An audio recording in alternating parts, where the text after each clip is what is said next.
guys, Tyler here with Revvin Reviews. So today we're going to be talking about the Pininfarina hybrid Kinetic, or the H600, if you will. The turbine has been around for quite a while. It's been used mainly on airplanes and things like that. But back in the 60s, they tried to implement it as the engine to a car.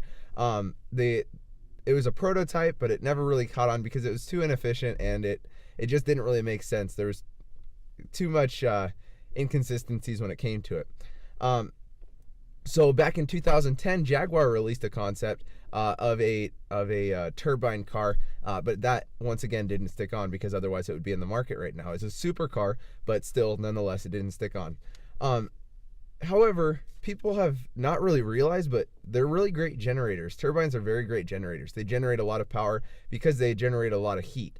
So Pininfarina, or the company actually is called Tech Rules.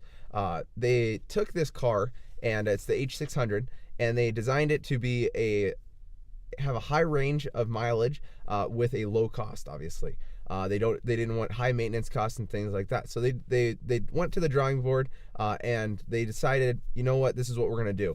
We're gonna take an engine, and we're gonna put a turbine in it so that we can have a hybrid engine. And the main engine is going to be powered by diesel fuel, and obviously the other side is going to be powered by electricity. However, when it comes to powering that electric battery, it's going to be a large electric battery, but when it comes to powering that, they decided that they were going to use a micro turbine. Basically, the turbine that you see on an airplane, you'll be seeing inside of this car. Not necessarily seeing it with your visual eyes, but nonetheless, it'll be there. They decided that they were going to use two different models. The one that's currently out in Geneva features a 60 kilowatt slash 80 horsepower, if you will, horsepower, or 80 horsepower or 60 kilowatt micro turbine, and that will take all of the air in, and it'll transfer it through. And I actually made a drawing for you guys. It sucks because I can't draw, but to put it into perspective, this is what it is. So you have the air coming through, goes through the main fan, which then there's an outer chamber that lets air go through freely, and then there's the combustion chamber. And then the combustion chamber, there's multiple sets of fans, and inside of those fans suck the air through, but they also heat it, which makes it hot. Obviously, they use the combustion sort of deal, which then sucks it out, and then it goes through an exhaust pipe, which then brings it around. This is how the generator works: brings it around, and then brings it up back to get sucked back through. So basically, they're superheating air. They're heating it and then reheating it and then reheating it and reheating it and reheating it, and it's just a highly efficient thing. To put it into perspective, when it comes to maintenance costs, Pininfarina has said that every 10,000 hours the engine needs to be maintenance. Now, I don't know how much the maintenance is. I don't know how much it would cost. Obviously, it's probably not cheap, but 10,000 hours. Obviously, when I drive my truck, I don't think, oh, I was in here for 0.3 of an hour, or I was in here for 2.5 hours. Like, I don't keep track of that. I keep track of mileage. My truck has like 238,507 miles. It doesn't have 14,000 hours on it or anything like that. But to put it into perspective, when it comes to hours, you just have to multiply the miles per hour, kilometers per hour that you would be driving. So I figured that the average that a car drives, at least here in California, because we have higher speed limits, is around 45 miles an hour. That includes the high speeds like 80 that you're traveling on the freeway, but the low speeds that you're traveling when it comes to city driving. So 45 miles an hour I think is a decent thing.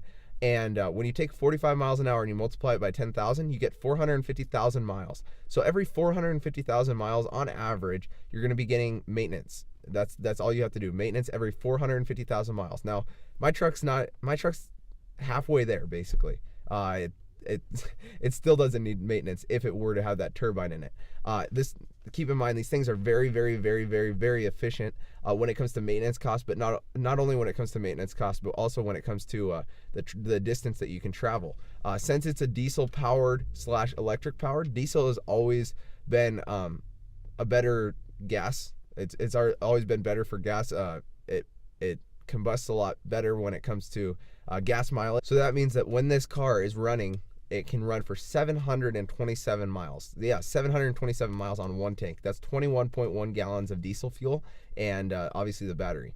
Tech Rules just released that they obviously have two different options. The first option is the one that they're testing currently, and keep in mind this is going to be a production car. It's coming out here in the near future. This isn't just a concept. This is a prototype. It's a running prototype. They were testing it at Monza. But they have two engines. The first engine, the first turbine rather, is currently on it, and it's the smaller of the two. It's the 60 kilowatt 40 or the 30 kilowatt 40 horsepower turbine. But they promised that there's going to be an 80 kilowatt turbine that can produce 107 horsepower. And keep in mind, yes, 21.1 gallons of fuel will be able to take that 727 miles. Now, when you look at the car, that's a lot of the technical aspects, and I know some of you guys like it, some of you guys don't, but when you look at the car, you can see a couple of things. Obviously, it has some pretty freaking crazy suicide doors. It opens up and there's no pillar in between. It's just completely open, so you're able to walk straight in, no matter if you're in the front or the back, and there's no obstructions there. It also features 4 seats rather than the full 5. It features 4. It is a 4-door, but it only has 4 seats because the back is more of like an S-Class or a Maybach, probably more of a Maybach interior, from the looks of it at least.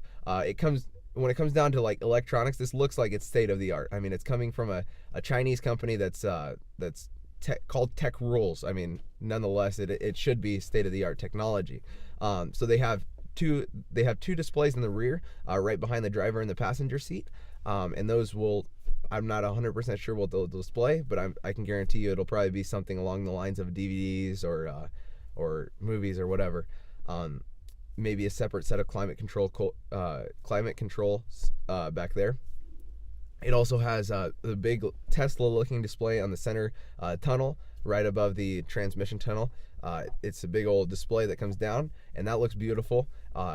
Like I said, it flows like a Tesla, and it's ginormous. And then they have 2 more displays, which is right in front of the driver for the speedometer and the tachometer and things like that, and then in front of the passenger. I don't know exactly what's in front of the passenger for, but I'm sure that it'll be useful for something, and I'm interested in looking at what happens with this car. So on that note, guys, I want to leave you guys with this. What do you guys think about the Pininfarina hybrid Kinetic hybrid, and would you guys buy it? Obviously, this is new technology, so it's kind of hard to say I would buy it, I wouldn't buy it. I personally think that it's a good car, and I know one of the owners. I've not met him in person, but I know of one of the owners of the car, or the builders, and he seems to be really legit in what he does business wise. So I think that this is going to be one of the state of the art cars, and honestly, all of this stuff that's coming out of Geneva this year is changing the car industry for good.